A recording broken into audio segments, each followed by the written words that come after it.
Welcome to the Deeper Into Movies podcast. My name is Stephen T. Hanley.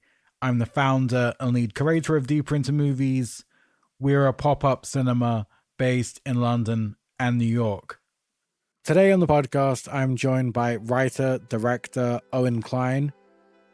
His debut movie is out, Funny Pages. I urge you to go see it. Catch it on VOD if you have to. It's an amazing debut. It's funny, dirty, sweaty, tender, and beautiful. I think this marks the debut movie of a really exciting and unique director. I can't wait to see what he does next. So to set up this podcast, Owen was in town. We were hanging out after a Funny Pages screening. And we just sat down and spoke. And I don't think we really talk about Funny Pages that much, but we're pals talking movies and music and comedy. And I was going to go back and say, let's re-record some stuff or talk more shop about Funny Pages, but I kind of like it. This is just a snapshot of two pals hanging out and talking about movies and music and all that good stuff. So here it is, me and Owen Kline.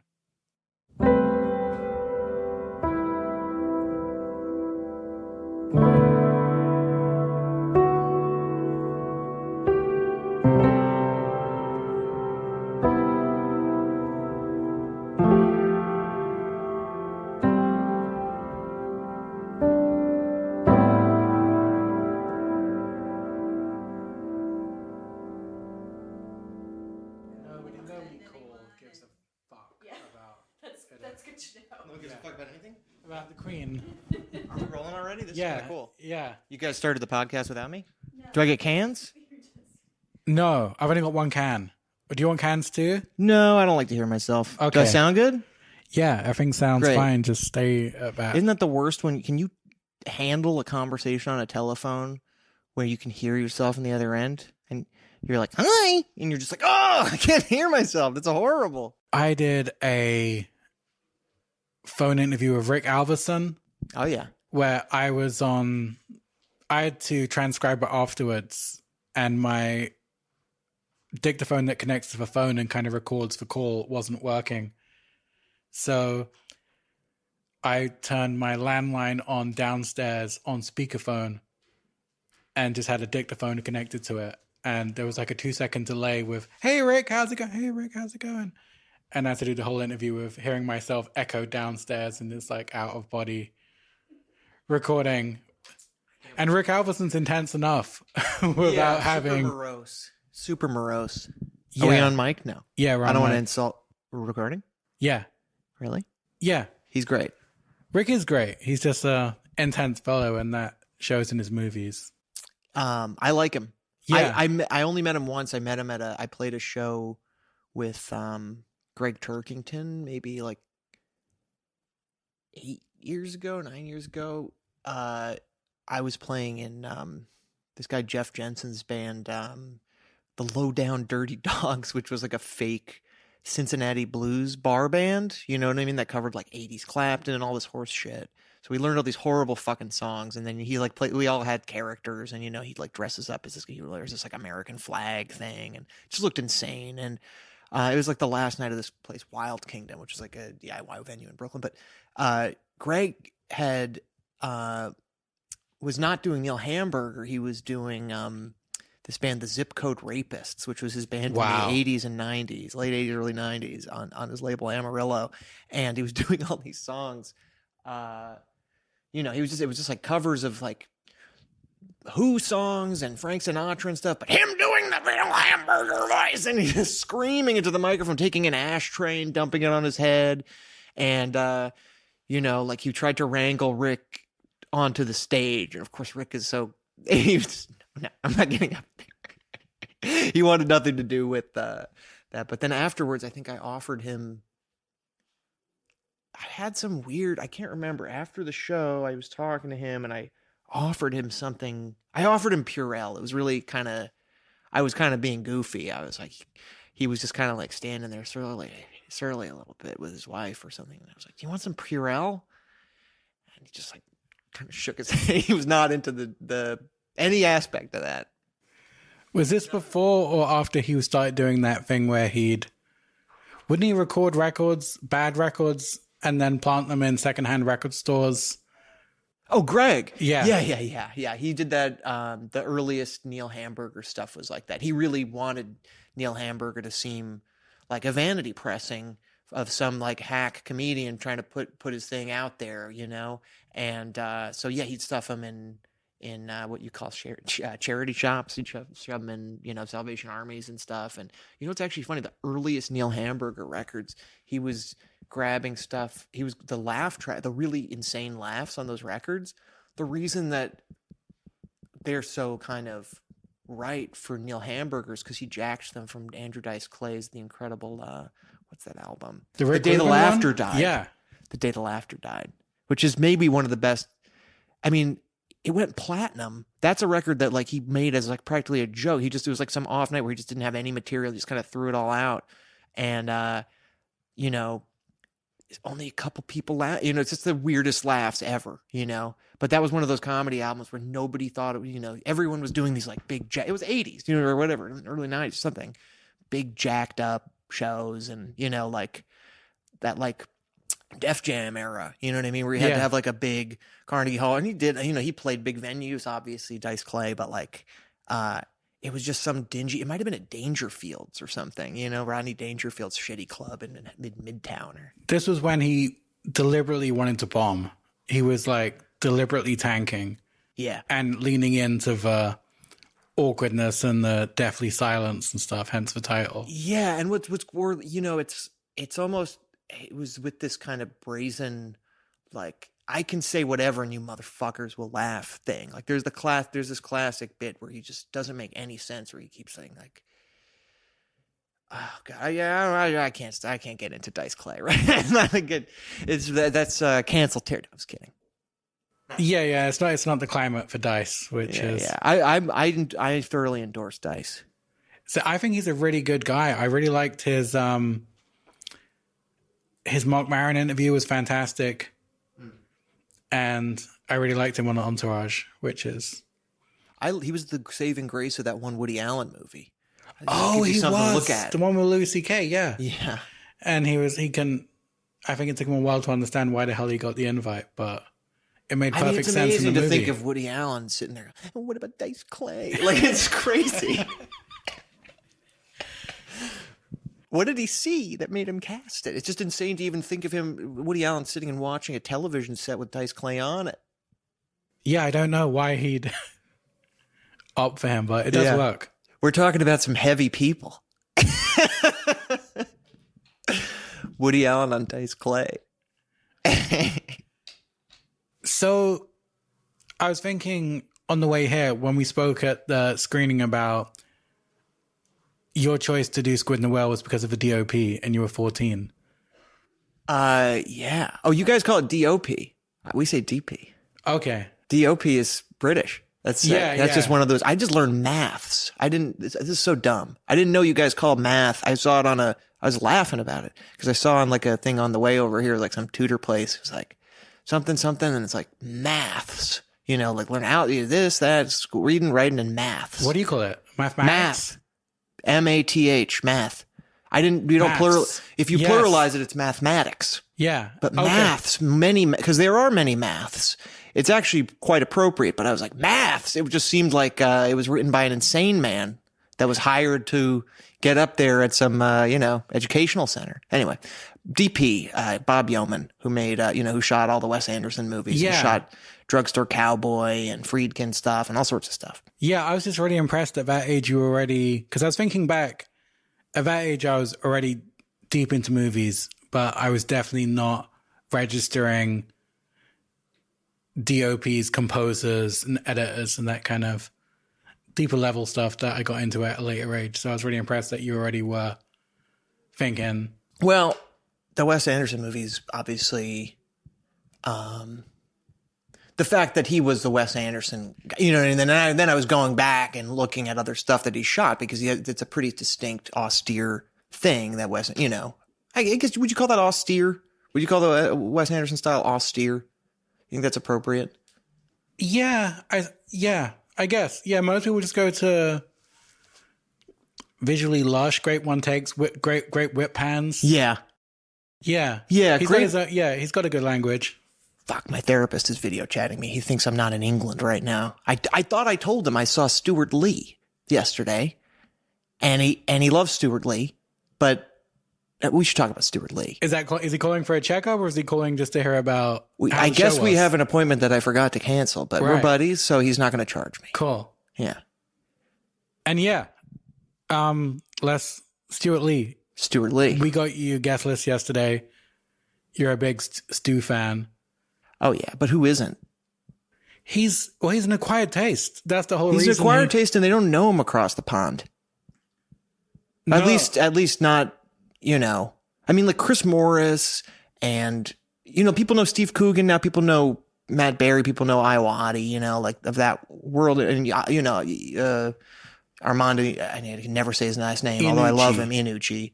You know, his show, the Iannucci show, was fucking incredible. I guess Stu hasn't had that crossover, semi-commercial, accessible type of venture that, like, Rich already had IT Crowd, Matt Berry's got Toast, Chris Morris has got Four Lions.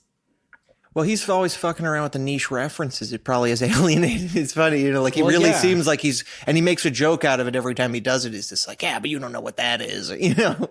Well, that's his thing. He's such a dick, but in a great way. He quit comedy for so many years because so many people were hearing that he's this great indie comic. Mm-hmm. Ricky Gervais gave him that great quote, and then people would come there and not know what to make of it. Yeah. Not know his slow delivery, his repetition. And then I think he was kind of beating himself up about it, and then he realized, he just said, you've made the wrong decision for your night out. Yeah. And I can't be anyone else but me and do what I do. So that's on you, not me. Yeah. And just really lent into it. And kind of, I think that was the revelation that kind of, well, he gave up comedy because he did the Jerry Springer musical for ages. Mm-hmm. And then was kind of like, I think I'm done. I know a little bit about that. He kind of had a reassessment and just realized. Did you see it at the time? No, I never saw it. I saw it. Jerry Springer the musical? Yeah, I still have a pin from it. 3 nipple cousin fucker, it says. You know, the characters it was not Jerry. The thing about the Jerry Lewis, my brain is, I didn't sleep last night. And I was talking too much about Jerry Lewis this morning. The thing about that is it's not a music, it was an opera. The whole thing was generated as an opera, was the concept. And it was opera. I just remember this 3 nipple cousin fucker. Like, I just remember all the people on the panels of Jerry Springer it was the most operatic. And Jerry Springer Goes to Hell is essentially the concept. Yeah, that's why it was getting all that criticism from the Catholics and all the religious picketing and stuff. They don't like most stuff, those Catholics, I've noticed.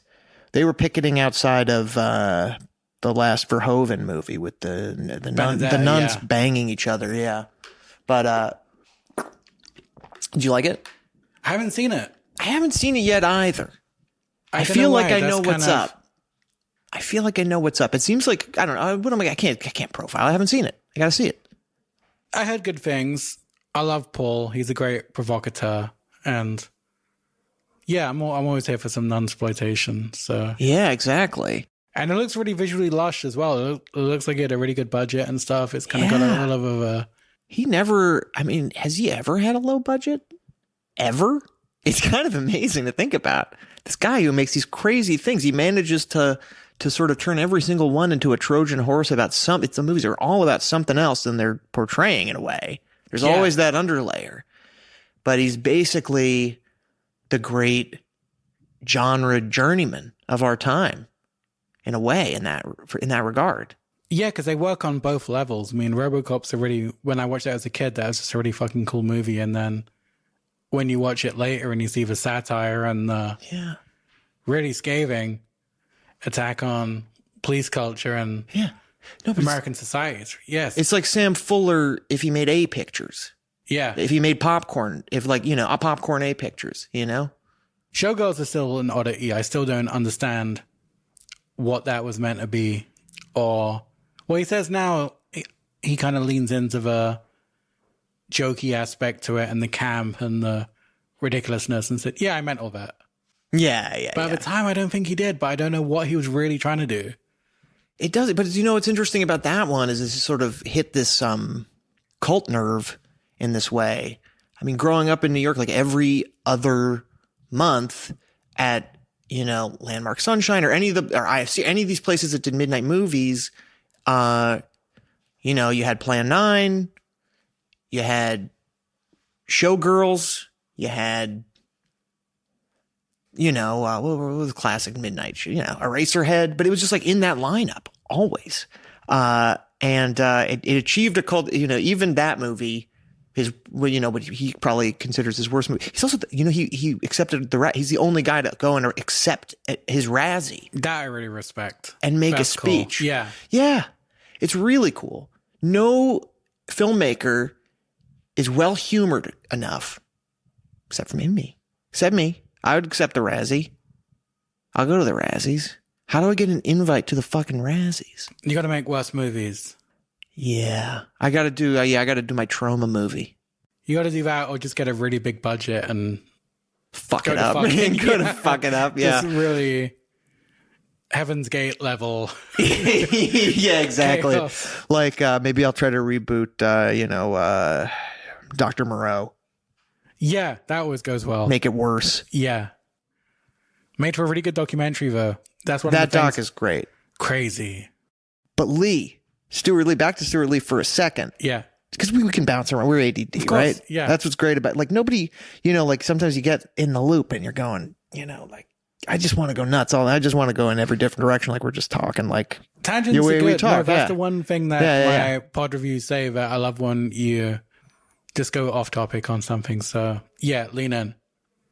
Lee. What was amazing about Lee, Stuart Lee, I'm not going to shorten his name, was, you know, he has that classic bit about James Corden. And we can goof on James Corden now that his show is ending too. No one ever liked him. No one liked him here. No. They went over to America. You know, he had a second where people liked him and he was singing karaoke, and that actually caught people's attention, which is demented. It's sad. Yeah, the Cockpool karaoke was probably the only. That's pretty low tier talk show. You know, like, I mean, the only thing lower than that to me in terms of just laziness on a talk show is like when they're reading tweets and memes. And you go, fuck, what the fuck has happened? Did the writers just show up on crack? And they said, oh, guys, just go home. You know, like, we'll just pull some shit from the internet. Can you believe that? Yeah, that's the laziness. Everyone wants to see celebrities be vulnerable and taking the piss out of themselves and happy to, yeah. But Lee mocking James Corden is one of the great things of saying, you know, because like James Corden always goes, the bit is like James Corden always goes around talking about how much he thinks I'm brilliant and this and that. Imagine James Corden watching me. It's like a dog listening to classical music. And it's true. It is like a dog listening to classical music if you actually imagine it. And what I enjoyed about the set was that he was workshopping material. He's going on tour. You know what I mean? He didn't have any material prepared for the Queen dying. So it was a very interesting, we were anticipating that he was going to talk about the Queen. Yeah. But we just didn't know how. And the way he brought it up, and he's, you know, I don't know, whatever. That was its own thing. I don't even want to ruin that, but he was going into that a little bit. But the amazing thing was like, he does that kind of like, not bitter, but like poking at his peers in a way when he's in a room like that, I imagine. I don't know. He throws people down the well all the fucking time. What am I talking about? I mean, he just like if it's Gervais, if it's this, is that he takes the piss out of everybody and does it better than anybody. You know what I mean? It's just that sharp wit. Like, you don't want him making fun of your shit. You know what I mean? Yeah. Because he's going to do it in a way. He's going to find that fucking nerve and hit it. He was going in on Fleabag. He was going in on this and that. I'm not trying to air other people's shit talk, but he's putting it out there. So it's fine. It's awesome. What was the Fleabag? I love Fleabag. I think she's amazing. So I don't want to shit on her, but his critique was kind of funny and silly. It was like, that she invented crowd work, and before her show, there was no crowd work. We all, for 100 years of comedy, we all came out and had to stare at the back wall. We couldn't look at the audience until she decided to actually make eye contact with an audience and interact with them and goof with them and whatever. And he was just making fun of the crowd too. Like, you guys, you don't even know. I was like, you're coming here. I feel bad for the people who are just was it Soho Theater? Yeah. Soho Theater subscribers or whatever. And he was going, what did he say? Whatever. It was funny. He was saying like, you guys are thinking you're going to come in and see, oh, this is where they did Fleabag or whatever. And here I am, just this fucking asshole. It was really funny. His comedy's so much about his attitude and his behavior. And I feel like his genius is staying in this kind of irascible space. You know what I mean? It's amazing when he actually laughs at one of his own bits and he breaks, but he's stone-faced, man. He's like Stephen Wright up there, where it's just like, he doesn't crack a smile when he's trying to really sell something as like, No, it's completely just that flat, monotone riffing and slow pace. Yeah. Which is so great. He was doing J.K. Rowling stuff. Really? Oh, yeah. Wow, he was out for The Attack.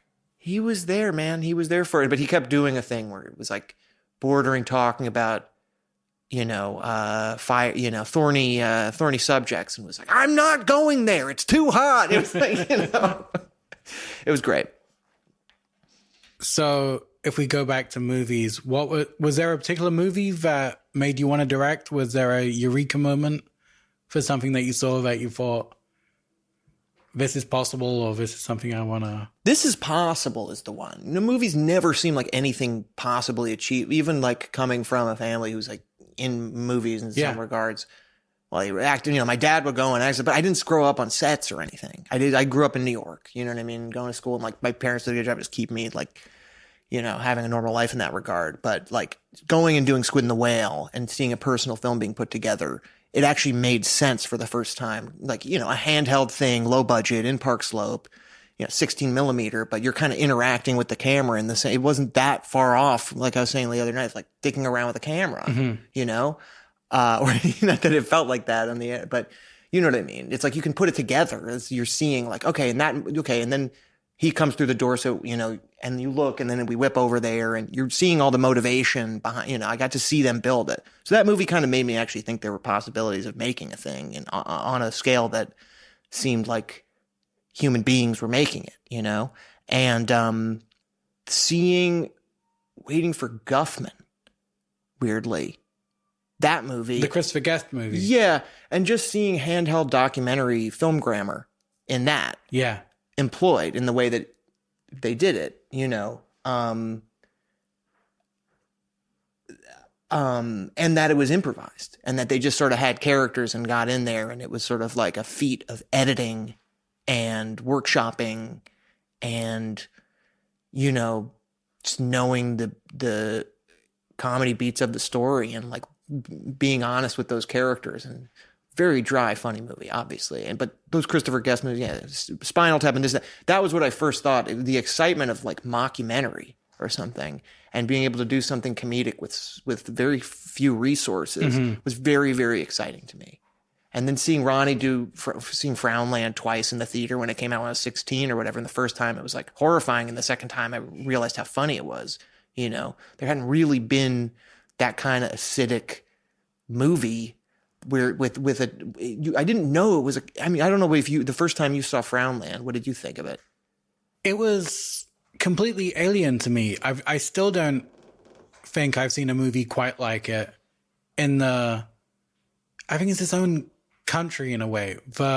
It is funny, but it's so... That's such a good way of putting it. it is funny and it is jarring and embarrassing, but not the way with that secondhand embarrassment you get watching, I'm trying to think, like American Movie or something, that where things are so awkward or uncomfortable. But yeah, and I remember finding it quite sad. Like I remember when he goes round to his friend's house and he's like, look, you can't stay. I really don't want you to, I need some alone time right now. I'm not really up for hanging out. And then he says, oh, just put on a movie. And when he falls asleep, he forwards the movie till the final bit. Like, dude, wake up. The movie's over. You got to go. And it's only been like 10 minutes. But yeah, the tone.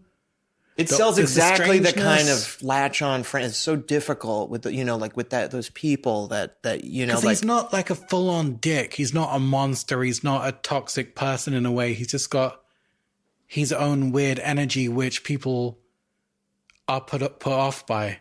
It's such a kind of painful trajectory or dynamics within the characters. It's so real. You have a guy who's clearly, has a hard time connecting with people and is desperately trying to reach out and connect, but it's grotesque. Yeah.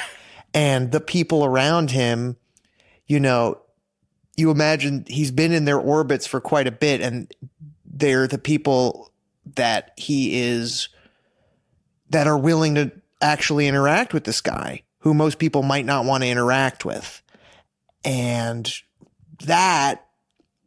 those people and who they are and the circumstances of that and the sort of like random lottery of that is so fucking funny. You know what I mean? It's like right before he goes over to that guy's apartment, you see him that guy closing up his bar and all the loser bar people smoking and playing pool at some like, shitty like 8th Avenue type bar in New York, or maybe it was a Brooklyn, I can't remember. But and then he like closes up the place, and then this guy's calling him at 2 a.m. Like, yeah, I gotta hang out. Imagine, you know what I mean? He's closing up the bar, and then he goes home. He's trying to chill out, with his Mojo magazine or whatever, and then Keith comes rolling up. It's fucking, and you can tell it's like his relationship is on its last legs. This guy clearly had one sad night at the bar. You know what I mean? But you can kind of piece it together if you think about it. You know what I mean? But at first, those images and what you're thrown in like a fly on the wall in that way. It's more like you're just watching. You're not explained, oh, he came to the bar once. They don't have to have any stupid dialogue that explains what their relationship is. Girl in the Pillow, where she's allergic to the pillow. Yeah. And she comes down. That was such a great scene just for a fresh, awkward romance hookup scene that we haven't seen before, where it's just, I've got an allergic reaction to the pillow, which is a great almost analogy for, his whole connection to her and his being, just like, you bring me out in a fucking rash. I know. Kind of thing. And I thought that was really smart. Yeah. What was it? Down? What was the? It was down. It was some allergy that she starts shoving her face in the pillow because she has. It was like the feathers. Well, yeah. And I just like that, it was Ronnie who taught me that you can be a little loud with costume design. You know what I mean? Like I remember like working on some different costume swatches, and he's like, give Wallace a t-shirt that says a thing, you know what I mean? New Jersey Lottery, whatever. Like think about comics. Think about like how much in like a Peter Bag comic or a Klaus comic, like what the shirt says about a character. You know what I mean? Like putting a band shirt on somebody or a pin that says, I'm a libertarian, whatever. Like, even if you never dressed libertarianism, it creates some funny, you've thought about the character more than just throwing them in whatever the costume designer has in mind. That's really true. Klaus has always been so scathing with outfit choices or slogans or whatever. Yeah. And you start doing the history of like, but this fucking idiot. It was really cool when he picked this up in Urban Outfitters for like $60 for a t-shirt or something. You kind of exactly. You think about if you actually kind of create those details and think about someone's personal history, even if it's fucking, if it's a walk-on part, it makes it gives it some life, it gives it some detail. But I remember like in Frownland, the detail I always remembered about that character, his Mary Bronstein plays that character who rubs her face all over that and has like an angsty like comic scene and everything, about how she's going to kill herself in the high school and stuff. But her one kind of little character like cultural reference details. She wears an army jacket with a tiny Smith's 1-inch pin. Funny. The kids in her high school are like, you know, like blaring hip hop and wearing Jinko jeans. You see them for like a second outside, you know, like Yeah. some of the footage he shot like early aughts for this movie. And then you just see her across the street, like, you know, drawing this fucked up zine with her Smith's pin. And it's great. And of course, that's the person who's like, thinks she can maybe unlock Keith, you know, or whatever. Like, who knows how they ended up together. Trying to date an older guy, and it's that guy, you know. Obviously, Ronnie is winning. He does amazing work with the Safdies and Alara, but I do wonder what the fuck his other films would be if he wrote and directed other movies. I can't even imagine what kind of career or films. Yeah, I don't want to get. I mean, I don't want to tell any tales out of school, but he's described things to me. You know what I mean? He's described like things, projects. Yeah, well, you know, did you ever see any of the footage that he did? He tried to start a project after Frownland. No. And it was this kind of therapeutic cult thing. Some of the footage he put out there in a documentary I cut on the Safdies for the Criterion Channel a long time ago, for Michael Chaykin directed, called that Meet the Filmmakers. The Future is Out There. Yeah. Oh, no. Yeah, or yeah, exactly. It was Meet the Filmmakers. Exactly. Yeah. And but you can see some of this weird cult. It was on video, and Benny plays a proto version of the character he did in Good Time and everything. But it was originally this kind of he wrote it for this guy. He was designing it with these people and with these actors for this guy. I can't remember the guy's name, but he was a guy that hung around, and he's like this cult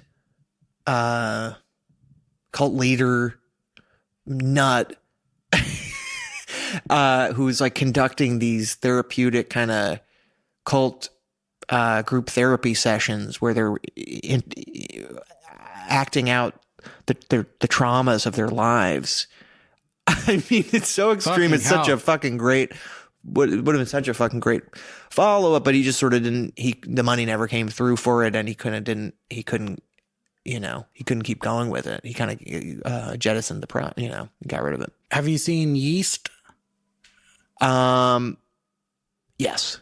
That was really good. I actually watched it again over quarantine. It's excellent. And the ending of Yeast is very mysterious and excellent. It has this long end sequence where she goes to like some sort of really sad Las Vegas type show of this kind of gory magic show. You know what I mean? It's kind of gothic or kind of like Hot Topic. Sean pick her up in the car at the end or something, or she hitches a ride. That's right. Yeah, Sean is in the end, and something like that. Yeah, and then it just ends on her face. It kind of has like a 400 blows thing. It ends on her face, and they roll the credits. But you just see her at this uncomfortable time, and it's so alienating seeing her at this weird show. It's just so it has like a weird. The whole thing has this like sleazy strip club energy. Mm-hmm. There's this like one of those sad kind of like Las Vegas-y magic type shows. It was grim. It was really good. I love seeing women being so weird and aggressive and shitty in their friendships to each other. That was really, it was strange. It had a really weird energy, but. Well, I feel like that again, it's like, you know, what Ronnie did with character in Frownland and thinking about considering really all of those people and who would be in this guy's orbit and what kind of guy that is and what those relationships are, because everyone's been through those relationships where you have the friend and you pity them so much that you keep them in the orbit. But at what point does their desperation kind of like become excruciating to the degree that you have to alienate yourself? And how do you do that? What is your behavior around that? And what does that say about you? And all the different characters in that movie have a relationship around that. And I feel like what's interesting about Yeast is it kind of taps into a similar thing, but it's with Mary and Greta Gerwig. Yeah. And Greta Gerwig, her character, I recognize that character from going to art school and growing up going to Brooklyn shows. And it's just a very specific kind of caustic, boundaryless, sort of like juvenile. Yeah, and they thing. felt like fighting and it gets kind of messy and real and heated and I know you know what I mean? And I know those, I felt like I knew those girls. And then like, you know, having the Safdies kind of play these guys like playing like stickball in a river or something like that. And they start talking to them and down at the some real wholesome activity. Yeah, but it's exactly the kind of, you know, with. like it's just so much consideration of people and their orbits and, you know, just like the kind of like human magnetism of like who you're, you know, it's just that weirdness of who you're drawn to or who you connect with at work or whatever it is. Like those relationships are just so considered and those archetypes are so considered in both those works, both the Bronstein's films. Yeah.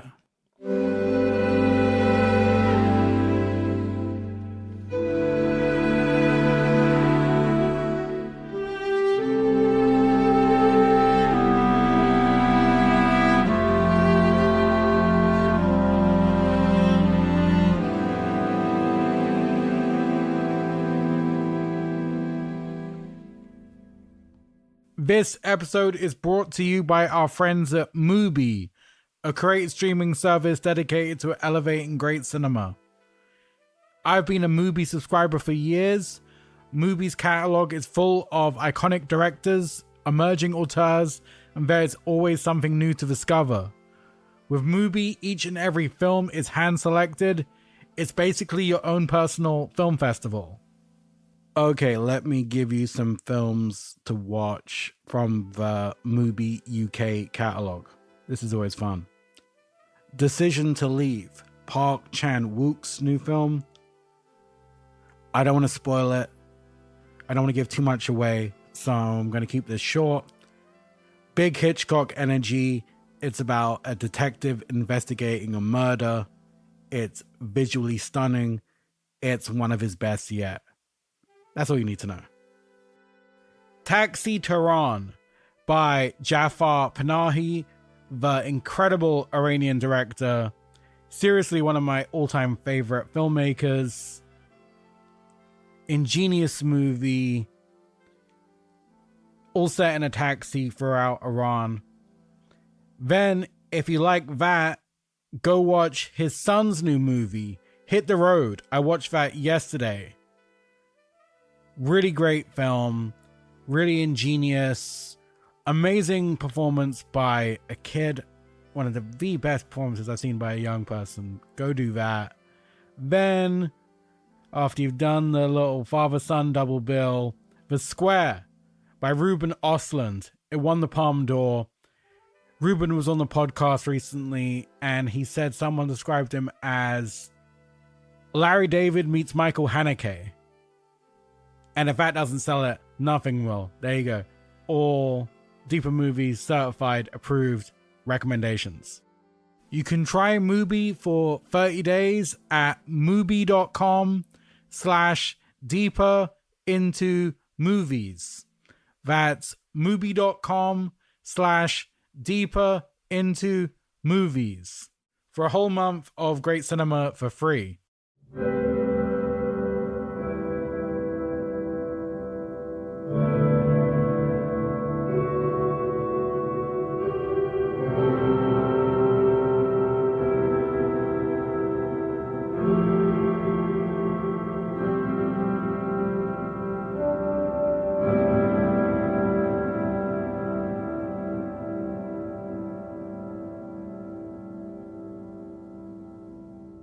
So let's talk a little about funny pages. And one of the things I walked away from the screening and me and my friends talking about is unlikable characters as main characters. It was so refreshing. I was listening to Quentin Tarantino's podcast recently, and Roger Avery's daughter said, yeah, I didn't like that movie. Those guys were just so unlikable. And Quentin just shouted like, fuck unlikable. Who cares about unlikable? Are they interesting? He's like, that's all I care about in a movie. And that's what I thought was so great in your movie, especially in this cinematic climate, that Max was such a dick. Yeah, we're in a kind of nice era of things. Yeah. Who are we rooting for? That great era of 70s cinema is long gone with bummer endings and complicated character studies and things like that. I think that's true. I mean, once in a while, you see a movie and I don't know, there was kind of a there was like a phase where it became a kind of indie trope. I feel like, there were a couple movies maybe 10 years ago where people were sort of calling it. And there was a moment where that was a thing. And then maybe kind of fizzled out because people just can't bear, I remember when Greenberg came out because it was. Oh, that was good. Yeah. Yeah. I mean, Baumbach did Squid and the Whale. Yeah. And then he did Margot at the Wedding. And people found that excruciating. I really liked that movie. He's never really missed for me. I think. Yeah. Well, those movies are so. Again, they're just kind of there's a level of meanness between there's like a mean-spiritedness between the characters and a sort of alienation between the characters that I think people can't handle or something. It's not the mean-spiritedness behind the camera. It's a mean-spiritedness between the performance, the performances. I remember being in the cinema with my sister-in-law who's really sweet, and we were watching Bad Santa, and she just turned to me and said, "If Billy Bob Thornton doesn't start being nice to this child, I am leaving." She didn't buy a ticket for Good Santa. No, it was just so another level of mean, and viciousness, and that's what's so fucking funny. But I guess people don't like to see that. I guess people don't like to see it, but to me it's so funny. I mean, British comedy is so funny. It's what makes Stuart Lee funny. It's what makes, Saxondale funny when he's sitting in his anger anger therapy and just being cruel to people in the anger management in the children's library. I mean, it's meanness, and I think it's British comedy too is so much about, because the culture is so. I think the big difference is, like Americans are a little bit more unfiltered or something than British, but there's this restraint in the sort of the manner and etiquette of, installed. I mean, even around this queen that just passed away, you guys had a queen, I guess, for 70 years. How many years? 70. So I'd say 70. I think 70 on the nose. Is that right? 70 on the nose. Yeah. There's the etiquette. There's a sort of like I don't know. And when things become a little bit more inappropriate, I mean, that's the territory that Steve Coogan has played with for a zillion years, is that sort of like that uncomfort, that sort of inappropriate, saying the thing you're not supposed to say, but coding it in minced words. I feel like that's sort of at least the sort of day to day, that zone, those guys. That's and they took that from, I think they took that sort of thing from others. They took it as Cook and Moore and all the influences of that generation, obviously. But I think to me, I don't know. That's what I'm drawn to. Yeah. Well, I think why Bad Santa hit so hard was you thought you had a classic lovable bad guy who will have a redemption arc, and Swagoff was like, no, just keep him being a dick. People don't change that quickly, even if you pitch him as a cute, almost buddy comedy with an adorable, fat young kid and you just can't. Anytime he puts him down, anytime he sees him doing something terrible, it's like, are you okay? And just like a puppy would keep on coming back to him, which was so funny, but just so viciously mean-spirited. It was great. Kind of like what Neil LaBute did in his early movies when he was really fucking caustic. Well, it's interesting. Neil LaBute, I remember I don't know if it's on the whatever new editions of Naked they have, but on the DVD, the original DVD when they put out Naked. On the Blu-ray as well. He's got a great review of that. Yeah. And he kind of talks a little bit about In the Company of Men. Is that what it's called? Yeah, it was In the Company of Men and Your Friends and Neighbors were his two big ones out the gate. But those, I mean, I don't know. It's like you think about it and it's like those movies were early 90s and the culture, you know, in America, you know, like hardcore was an underground fucking thing in the 80s. And then in the 90s, early 90s, like Nirvana kind of, like exploded grunge. Music was just so fucking angry on the charts for the first time in a way. You know what I mean? It was like leaking its way onto the charts and that sort of like, I don't know. I feel like the movies, Naked and everything, you know, there was this kind of, you know, Naked is totally about the change, you know, we're going into the millennium. Yeah. You know what I mean? And all that, like premillennial tension. Yeah. And all the stuff of, you know, that the world is going to end and everything because of Nostradamus said so and blah, blah, blah, blah. Yeah. But there was just such a kind of, I don't know. There was just there's just a lot of angry art in the early 90s that's like more willing to be like loud and aggressive and, you know, emotionally honest and play with those things, you know, in independent movies and in commercial. It was on the fucking radio. You know what I mean? All this Jesus Lizard charted, I'm sure, a couple of times. Like all this crazy fucking shit, you know, from that era. You remember more? Of course, I wasn't there. I was a fucking baby, you know? Yeah, no, I remember. I was a baby, like the Nevermind baby. Yeah. I was probably about that age. Fishing for dollars in the sea. I wasn't listening to the radio then. I wasn't listening to college radio. Yeah, I still think Gen X was the best era for everything, for music, or maybe not TV. Sopranos didn't hit yet, but yeah, music, movies, literature. It's fucking great. And it was weird because you had people like Bryson Ellis and Donna Tartt coming to like the MTV Music Awards now, which is unheard of. Can you imagine like a literary figure turning up to like MTV Awards and stuff? It was so strange. What year was that? Kind of around 95, 96, when it was like American Psycho and The Secret History and Elizabeth Wurtzel wrote Prozac Nation and Douglas Copeland released Generation X. And what year was the Bret Easton Ellis stuff? I mean, like, you know, what year was like American Psycho? I feel like that's like late 80s, early 90s, right? Yeah, it says to be maybe the Informers, but it was just weird that those kind of people were, or Jay McInerney and stuff, they'd be... I think the 80s was so kind of sterilized by the Reagan administration, at least in the States, that, that's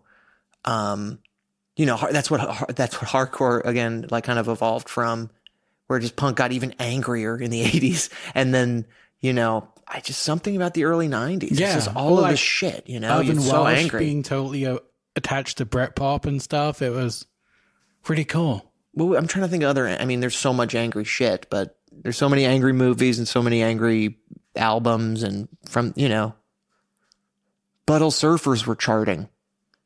That was crazy. That's the one t-shirt my mom wouldn't let you have.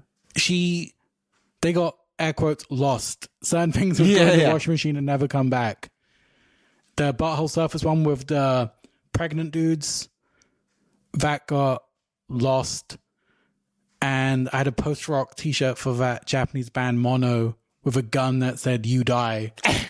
And my mom was like, this is like, I think she thought this was like do you remember when Richard Hell would wear the "Please Kill Me" shirt? Yeah. Around New York Times Square, where it was quite possible that someone randomly would just stab you. Yeah. Or something. I think my mom kind of took it to that extreme that I'm going to get shot at if I wear this shirt. So, yeah, that went missing. But otherwise, they were pretty cool about censorship and stuff. the two shirts in my life that I got in trouble for were Slip It In, the Black Flag shirt with the nun taking a break from sucking dick. That was, when I finally get around to Vendetta, is that what it's called? Yeah. I'll wear my Slip It In shirt. Yeah, I had that. I don't know how that got past her. I used to get shit for it in high school and college. I had it, and then I had when I was like 13 or 14, I had like a homemade X-Ray Specs shirt. I had like a Sharpie t-shirt. Did you ever make Sharpie shirts as a kid? I used to do the spray paint and stencil. Spray paint and stencil. Wow, that's That's sick. I did a little of that. I got real bleed. I'd always fuck it up. Yeah. It'd always bleed through the other side, and you just have look like you some green shit on the back. But whatever. That's what I always say. The Black Flag logo was so good because you can't really fuck it up too much. Right. It's perfect. It's graphic and simple. Yeah. Yeah. Yeah. Although I've never had the classic bars. No. Except I have them on my forehead. Obviously, I tattooed it on my forehead. You're looking at them right now. Sure. But I've never had the classic bar T-shirt, and I think it's time to match my my face tat. To the T-tat. What's the most offensive face tattoo you've ever seen? Have you ever seen someone with like the fuck you? No, I saw one who. You're in England, so you probably will have to bleep it out. It jarred me so much. I saw someone who had a art school kills on his neck, and that just really upset me for some reason. I don't know why. Art school kills? Yeah, like fuck art school. And I'm like, art school saves. I mean, that was like, I don't know. Not all art schools. I went to a good art school. I was happy about it. Where'd you go? I just went to a local hate school. Had a weird year where I tried to do a business course. Don't ask why. And then I went and did a media course. My college tutor was an aspiring comic book writer who's now blown up and writes for DC. What's his name? Mike Carey. He wrote one of the Sandman spin-offs. That's Lucifer. cool. And he was really cool. He'd see me writing. He's like, "What are you up to?" And I'm like, "I'm just finishing this short story." And he was like, "Send me it." And he was like, "This is really cool. This feels like Douglas Copeland or J.D. Salinger." And I'm like, "They're the guys I'm trying to rip off." That's great. And he was like, "This is really cool. Keep it up." And the best advice he gave me was, we could take out the cameras anytime we want. He was like, "Don't break them. Just bring them back." And I really got into playing like Stars of a Lid and kind of ambient drone stuff. And I'd start filming stuff and degrade it till it was just a wash of colors. And making these like you do it on like a double VHS deck or something where you keep fucking it up? Bouncing it down over and over and over again. And I started making these, and he was like, "These are really nice. These are really meditative. These are really cool. Not everyone's going to get it." Yeah. And I was like, I dig it, but not everyone else will, but keep at it. And I had another teacher who was really into Wim Wenders, and he got me into like Paris, Texas and Herzog, and wrote a big list of documentaries I could seek out. And it was just the best time. I was getting into like indie rock and cranky records, and Dogma was happening. I randomly bumped into Harmony Korine in Camden in a trainer store. Oh man! When he was out here hanging out with Chris Cunningham, which was just like that's so fun. I was just talking about Chris Cunningham yesterday because were we talking about him? No, it wasn't me. No. I was talking about him because I was just saying, like, we were just talking about that era of music video and that classic box set that came out that everybody had in their dorms for 20 years, which at Chris least Cunningham, the Spike Jonze, and the Gondry. Yeah. I know where all those other guys are. I don't know where Chris Cunningham up to features, or what's he doing? I didn't look it up. He doesn't finish anything. He's got a real issue with completion. That's I think from what I hear, that's his issue. There's been so many projects. That's the most talented people. Yeah, it's like how like Brian Wilson, they say he still mixes pet sounds and stuff. He just can't smile. I don't. Yeah, Pet Sounds is perfect. Smile never finished. Yeah, I mean, he just fucked it up. He just went nuts. He went nuts around that time. Yeah, I think Chris Cunningham just cannot. There was like features on offer. Aphex Twin was going to score everything. Big budget to had. Then he's going to do something with VR. And just, I don't know, I think he pays the bills with the adverts and stuff, and you can still see those brilliance in that, but there's another one. The adverts. So like I picked up, we're at Fire Records right now. I grabbed the classic Cast of Thousands adverts record, one of the great classic punk records that you guys reissued, because I just, for whatever reason, I don't know, it's just one of those $50 records. I love that record. I had it on CD from Tower when I was a kid or whatever, as the import, but I never had the fucking album. Now I get to play it. It's great. But adverts, we call them advertisements, or ads is the short name. But you guys call them adverts. So now I understand why they're called the adverts. Yeah, TV adverts. There you go. Now great, one of my favorite records, and I didn't fucking know. Yeah. Well, we've got a whole lineage of like Ridley Scott starting in adverts was like the advert OG, and Tony Kaye, the great crazy Tony Kaye, was an advert go over here, just getting obscene. Wait, Tony Kaye is American History X. Yes, that's Tony Kaye. Yeah, he was great. Jonathan Glazer made fucking batshit adverts like we can't run these type of adverts alongside like real big ones, but he was totally pushing the bar. Tony Kaye's like a classic New York guy. Like he hangs around. Yeah, he's relocated. Where is he now?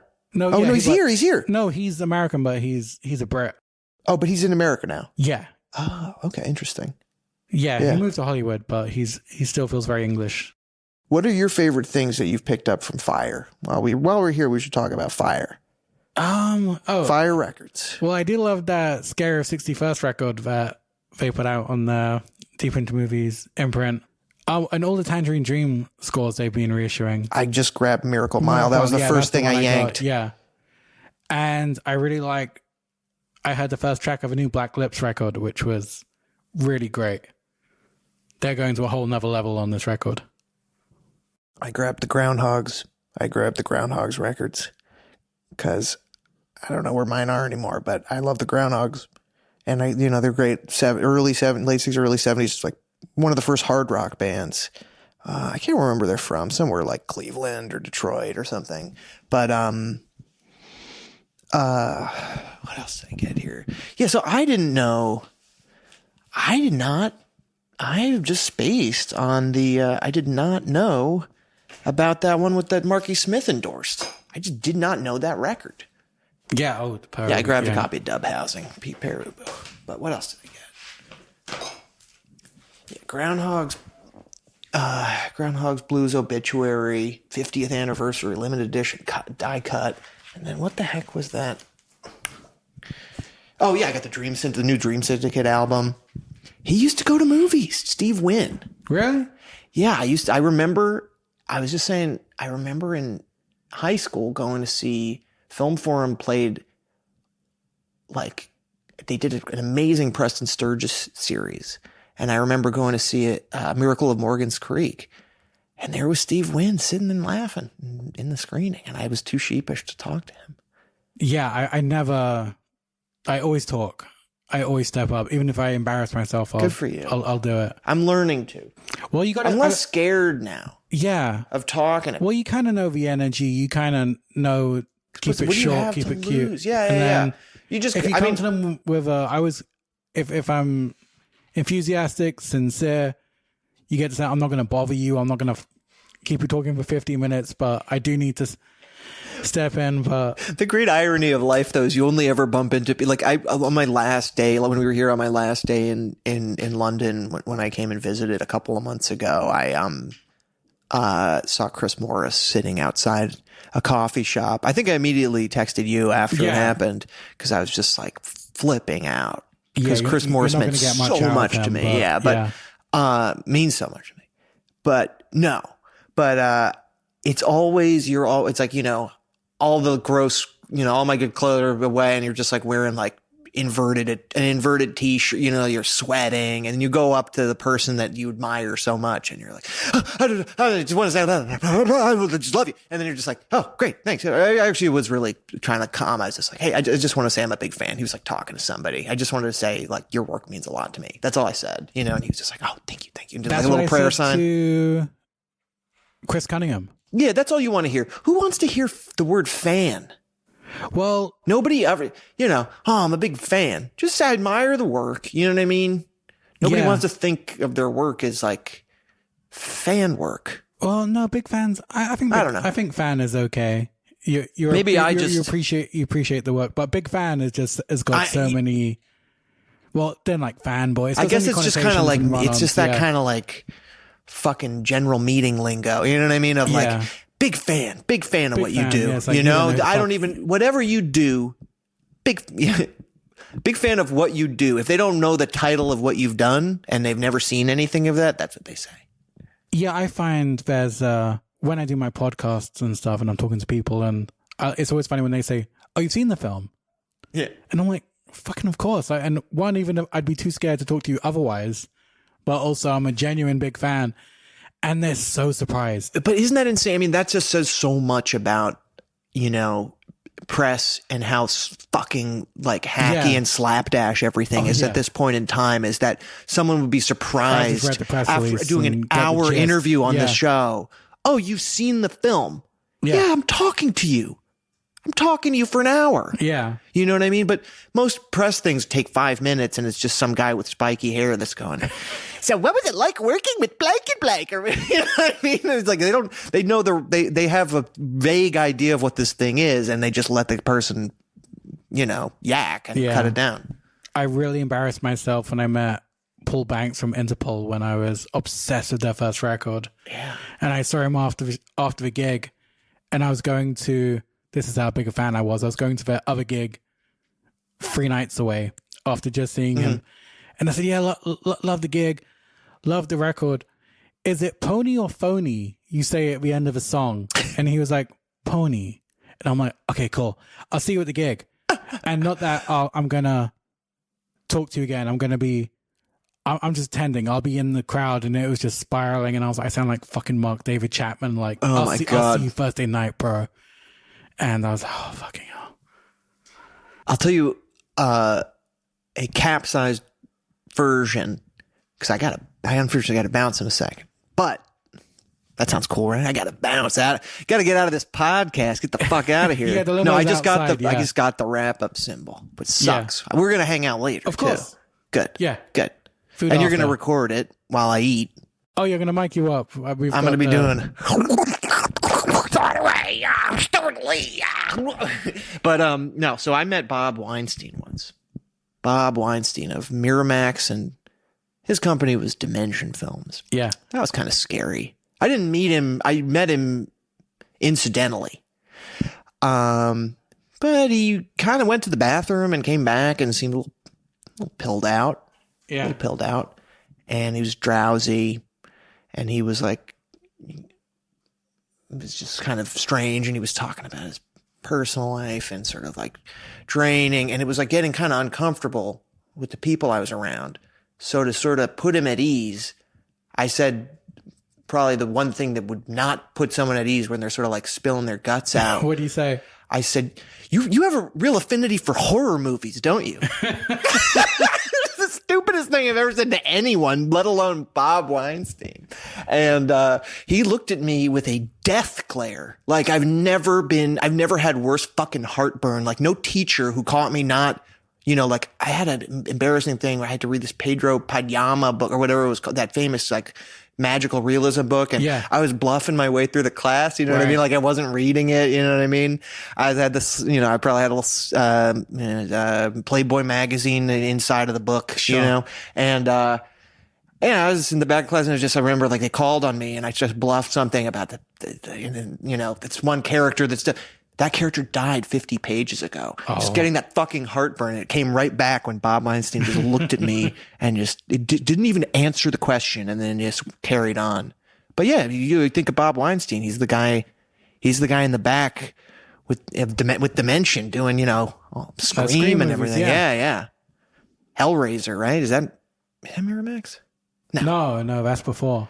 I don't know what later did they do a later Hellraiser or something? Possibly they could have done. Yes, they did. They took over the franchise. There you go. Yeah, there you go. Cool. And after this, we'll go take you to the house where Naked was filmed. That's great. Maybe I can sort of like stumble around and we can recreate the ending. Yeah, deeper into movies, casts, film tours coming soon. Oh my God! Yeah, we got to run a double decker and. You know, just ride around with a bunch of problematic movie tour. That would be fantastic. What would be another stop on the problematic movie tour? No, only reminded me because the Hellraiser. Okay, we'll end on this. That the Hellraiser house where they filmed in was right near me. Yeah, and it was only when I was talking to people from Stephen Thrower, the great film writer and guy from Coil. Mm-hmm. And I was saying, I loved Hellraiser as a kid. And he was like, really? And I was like, yeah, just a cool, crazy house. And he was like, well, you know, that was based on all like the Throbbing Gristle parties where they just have Oh, no shit. debauched sex and the. Oh, my I was God. like, that's why all the piercings and the leather and the chains and the crazy shit. And he was like, yeah, it was all based on the debauched, like, sex party drug orgies that they'd body modification. Hellfire Club kind of shit. Basically, Yeah. The underworld, man. Yeah, so that's where the whole Barb and Gristle keeping it alive, you know? Yeah, so that was all the industrial kind of hedonistic parties of the time. Wow, I just imagine they were all, sipping on kombucha. No, I'm just kidding. Yeah. Pretty extreme culture. Yeah. Okay, let's wrap it up and you can do your next meeting. And then we will hang out and continue this conversation. Yeah. A blast. Thank you. Thank you, buddy. Thank you, Take buddy. care.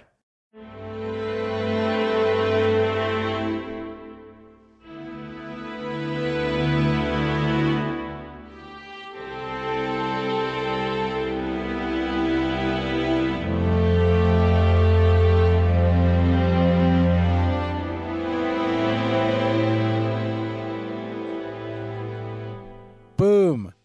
Me and Owen Kline, funny pages, can't recommend it enough. Thanks to Curzon, thanks to A24, thanks to Alara, Joshua Eustace, aka Telephone Tel Aviv, for my beautiful music. And thanks again to our sponsor, Mubi. Remember, 30 days for free at mubi.com/deeper into movies. And that's it. I'll speak to you soon. Goodbye.